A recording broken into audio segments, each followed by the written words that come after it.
نحمده ونصلي على رسوله الكريم. أما بعد فأعوذ بالله من الشيطان الرجيم. بسم الله الرحمن الرحيم.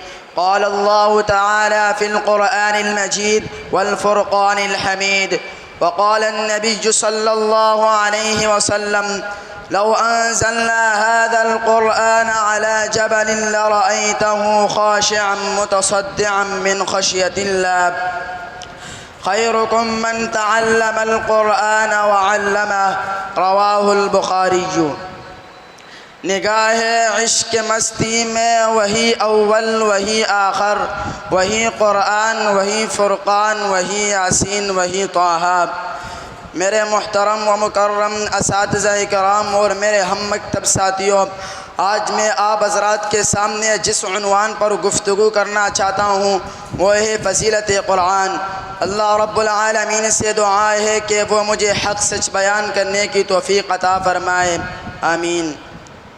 سامعین محترم، قرآن مجید اللہ تعالیٰ کی وہ آخری کتاب ہے جس میں سابقہ تمام آسمانی کتابوں اور صحیفوں کی معتدل اور مناسب تعلیمات درج ہے. یہ کتاب کائنات کے لیے روح، اس کی حقیقی حیات ہے. اللہ تعالیٰ نے اس کتاب کو سب سے اعلیٰ عرفہ قرار دیا. فرمایا: ذالک الکتاب لا ریب فیہ، یہی وہ کتاب ہے جس میں کسی شک و شبے کی گنجائش نہیں ہے. عزیزان من، ذرا توجہ کیجیے. میں نے قرآن سے پوچھا بتا تیرا نام کیا ہے؟ قرآن نے جواب دیا قرآن مجید، میرا نام قرآن مجید ہے. میں نے قرآن سے پوچھا بتا تیری زبان کیا ہے؟ قرآن نے جواب دیا بلسان عربی مبین. میں نے قرآن سے پوچھا بتا میں نے قرآن سے پوچھا تیری حفاظت کی گارنٹی کس نے لی؟ قرآن نے جواب دیا انا نحن نزلنا الذکر وانا لہ لحافظون. میرا حفاظت کا ذمہ خود خالق کائنات نے لیا.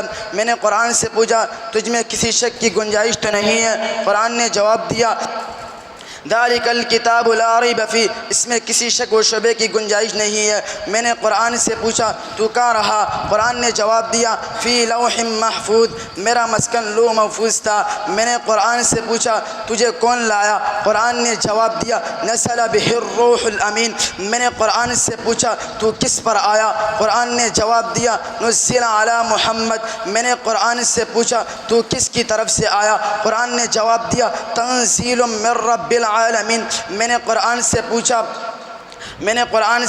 تو کس کی طرف سے آیا؟ قرآن نے جواب دیا تنزیل من رب العالمین. میں نے قرآن سے پوچھا تو کس مہینے میں آیا؟ قرآن نے جواب دیا شہر رمضان الذی انزل فیہ القرآن. میں نے قرآن سے پوچھا تو کس رات میں آیا؟ قرآن نے جواب دیا انا انزلناہ فی لیلۃ القدر. میں نے قرآن سے پوچھا تو کیوں آیا؟ قرآن نے جواب دیا ھدی للناس.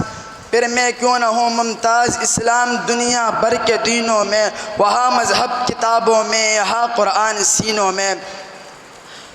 حضور اکرم صلی اللہ علیہ وسلم نے قرآن کے بارے میں ارشاد فرمایا القرآن حجۃ لک او علیک. قرآن یا تو تیرے حق میں گواہ ہوگا یا تو تیرے خلاف گواہ ہوگا. کملی والوں نے فرمایا اشرف امتی حملۃ القرآن، میرے امت کے معزز لوگ حاملین قرآن ہوں گے. خیرکم من تعلم القرآن وعلمہ، تم میں سے بہترین انسان وہ ہے جو قرآن سیکھے اور دوسروں کو سکھائے.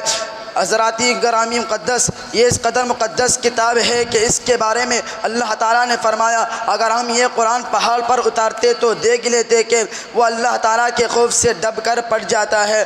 یہ قرآن وہ راستہ بتاتا ہے جو سب سے سیدھا ہے اور ایمان والوں کو خوشخبری سناتا ہے. یہ قرآن کریم ایسا بہترین ہم نشین ہے، اس کو جس کی باتوں سے اس کو اتنا دہرایا جاتا ہے اور اس میں اتنی خوبصورتی آیتیں ہیں. جب قرآنی آیتوں نے اللہ کی مضبوط رسی مل گئی، اب اس سے مضبوطی سے تامے رہو تو یہ اعلان کرتے رہو سنتے سنتے نغمہائے محفل بدعات کو، سنتے سنتے نغمہائے محفل بدعات کو، کان بہرے ہو گئے دل بد مزہ ہونے کو. اللہ رب العالمین سے دعا ہے کہ ہمیں قرآن پر عمل کرنے کی توفیق عطا فرمائے، آمین. وما علینا الا البلاغ المبین. السلام علیکم.